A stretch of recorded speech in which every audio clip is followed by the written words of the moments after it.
Dashwood. Your business cannot be with me, sir. The servants must have forgotten to tell you that Mr. Palmer was not at home. But they told me that Mr. Palmer and all his relations were the devil, and would not have turned me from the door. How's your sister? You have no right to ask. Mr. Willoughby! Forgive me, I've been drinking. What do you want? I wish to make things right, if I can.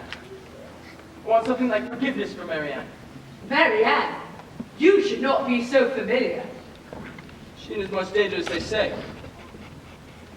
She dying. It's my fault, I know. Please, let me see her. No. I did not plan any of this. I never wanted to hurt anyone. I must ask you to leave. When I met your sister, I only wanted an idle dalliance. Something to do in the country. Mr. Willoughby! I mean, you misunderstand me. I thought it was only a harmless flirtation. And I thought surely Marianne also knew that this could not lead to anything. You must see that it is impossible for me to seriously pursue a girl with no station, no fortune, no, forgive me, no notable family. Quite against my intentions, the part of play became the most pressing reality. I found myself most terribly in love. Did you? I was going to ask her to marry me. And what precisely stopped you? You must think me very foolish indeed. Mrs. Smith had been informed of a regrettable connection to my past. I know your history, Mr. Willoughby. I guess he might have told you.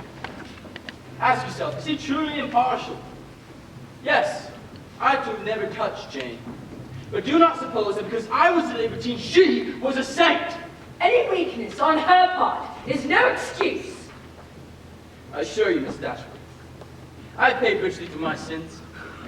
Mrs. Smith pronounced me no gentleman, and I was summarily disinherited. Should I have gone to prison? I had no practical choice but to give up Marianne.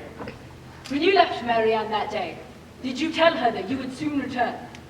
I have no idea what I told her. I was out of my head. I had resolved to forget her entirely. You did an excellent job. You ignored her letters, shunned her in public, exposed her to the worst kinds of gossip and intrigue. Is this all evidence of the great love you have borne her? Everything had already been settled between Miss Grey and me. Then you have made your choice, and now you will be held to it. Goodbye. I must see her. Seeing you will endanger her recovery. Recovery? Her fever broke last night. She is no longer in any material danger. Miss Dashwood, you have been very cruel. As have you. You didn't punish me anymore, Miss Dashwood, I assure you.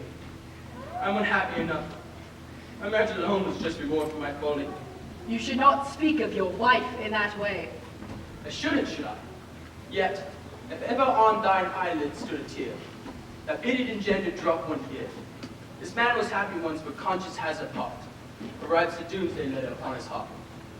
Oh, the poem Cooper. You really should leave. I will, before I make you hate me entirely. Miss Dashwood, will you someday repeat to your sister what I have been telling you? Tell her my heart was never unfaithful to her. Miss Marianne is most probably lost to me forever. But were I someday by any blessed chance free again... Mr. Willoughby. Yes, well.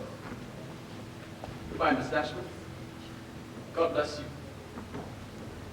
Willoughby. I do pity you.